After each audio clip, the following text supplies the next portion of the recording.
Bonsoir et merci d'être avec nous pour ce flash d'information. Malgré toutes les pressions internationales et les poursuites judiciaires, l'entité sioniste continue sur sa lancée, celle de tuer encore plus de civils palestiniens. Au cours des dernières 24 heures, plus de 150 Palestiniens sont tombés en martyrs et près de 250 ont été blessés. Depuis le 7 octobre, au moins 23 708 Palestiniens sont tombés en martyrs et plus de 60 000 ont été blessés.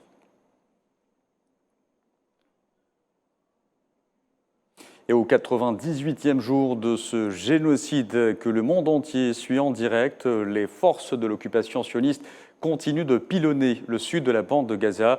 Les habitants de Khan Younes et Rafah vivent un véritable cauchemar. Des dizaines d'entre eux sont encore tombés en martyrs.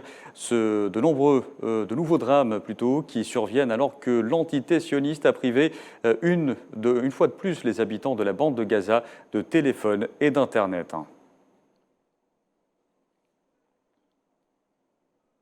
Et en Cisjordanie occupée, les forces de l'occupation sioniste ont encore empêché ce vendredi des milliers de Palestiniens d'effectuer la prière à la mosquée Al-Aqsa à Al-Quds occupée. Seulement 12 000 fidèles ont pu franchir les multiples barrages et autres barrières érigées dans le but de les dissuader d'accéder à l'esplanade de la mosquée sainte.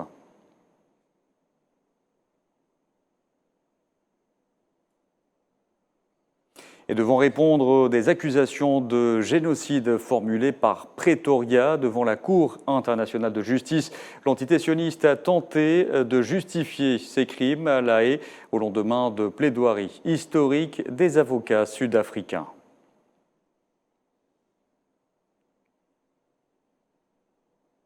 Et solidaires avec les Palestiniens de Gaza, les Houthis au Yémen qui paralysent le trafic maritime en mer Rouge ont essuyé plus de 70 frappes aériennes américano-britanniques ayant ciblé plusieurs gouvernorats, faisant au moins 5 morts et 6 blessés, un événement qui vient raviver les craintes d'un embrasement dans la région.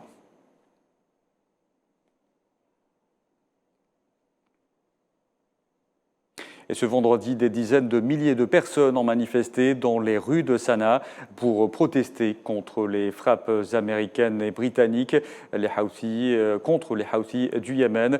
Pour rappel, ces bombardements font suite aux attaques commises depuis des semaines par les Houthis contre le trafic maritime en mer Rouge, en signe de solidarité avec les Palestiniens de Gaza.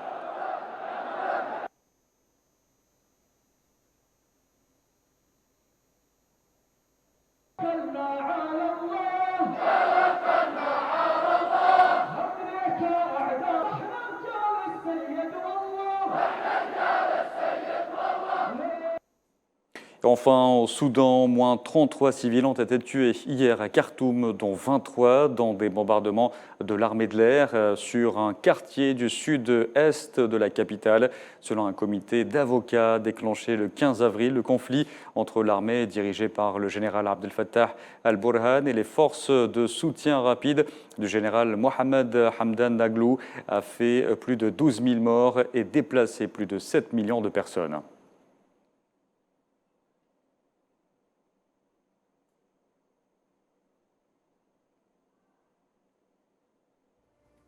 Voilà, c'est la fin de ce flash d'information. Merci à vous de l'avoir suivi. Vous pouvez revoir ce programme sur le site d'Al24 News ou à travers nos différentes plateformes en scannant le QR code qui s'affiche en bas de votre écran. Excellente suite des programmes sur Al24 News.